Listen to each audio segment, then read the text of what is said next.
With a full heart and a clear conscience, I tender my resignation as Speaker of the House of Representatives. I do this so that the Independent Commission on Infrastructure may pursue its mandate freely and fully, without doubt, without interference, without undue influence. Walang pipigil, walang makikialam.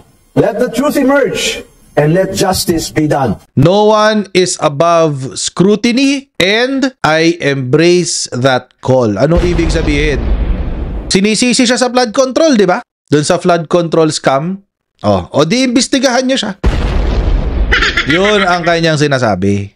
So ibig sabihin mga kababayan, kaya siya bumaba, he will subject himself to the investigation of the ICI. Yon.